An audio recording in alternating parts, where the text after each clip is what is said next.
మాజీ మంత్రి సత్యవతి రాథోడ్కు యూరియా కష్టాలు తప్పలేదు. తనకున్న 5.5 ఎకరాల పొలానికి అవసరమైన యూరియా కోసం సత్యవతి ఆదివారం గుండ్రాతి మడుగు సొసైటీ వద్ద మహిళా రైతులతో కలిసి లైన్లో నిలబడ్డారు. గంట పాటు వేచి ఉన్న తర్వాత అధికారులు ఒక బస్తాను కూపన్ ఇచ్చారు. ఓ అమ్మ, మాజీ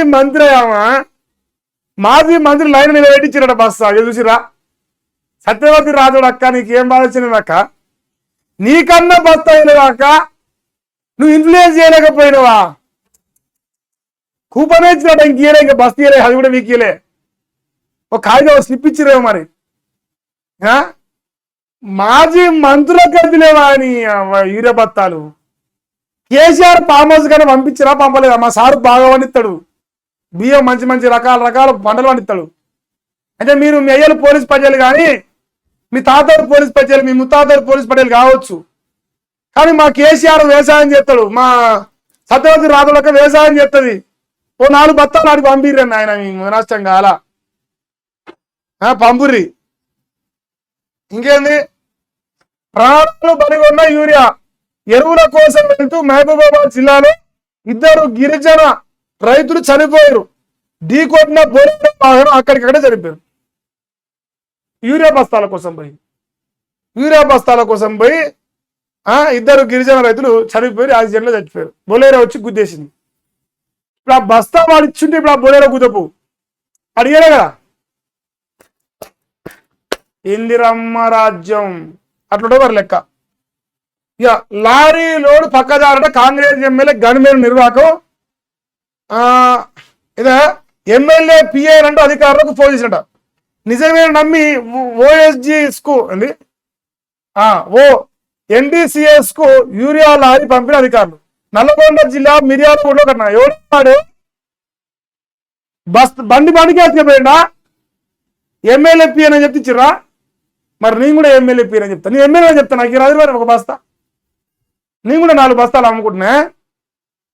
సిగ్గులేదురా వారి మీకేమన్నా? తెలియలే మా అన్న అంటే రాజకీయం అనేది మన సంఘం నాకుతారా? రాజకీయ నాయకుడికి సంఘం నాకుతారా పోయి మీరు? అది ధాన్యం కొనుగోలులో కోత. FCI వానకాలం టార్గెట్ 52 లక్షల టన్నులే. ఈ మేరకు సివిల్ సప్లై అధికారులకు సమాచారం. అంతకు మించితే ఆ తర్వాత ఆలోచిద్దామని జవాబు. సుమారు 150 లక్షల టన్నుల దిగుబడి వచ్చే అవకాశం ఉంది. మిగిలిన 1 కోటి టన్నుల పరిస్థితి ఏమిటనేది ప్రశ్నార్థకం. 500 బోనస్ ఎగ్గొచ్చేందుకే కొనుగోలులో కోతలా? ఇప్పుడు FCI నుంచి 50 లక్షల టన్నులు అని చెప్పారు.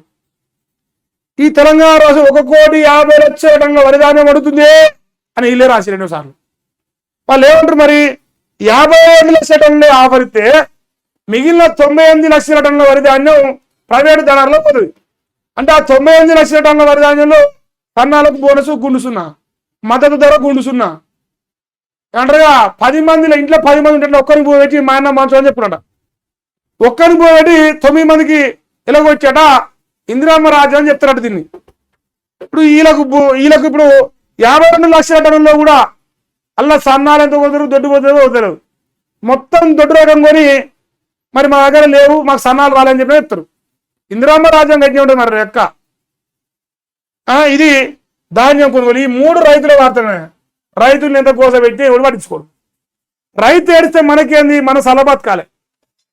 రైతు ఏడిస్తే మనం బాగుపడతాం కదా, మంచోళం అవుతాం, చాలా మంచోళం అవుతామే.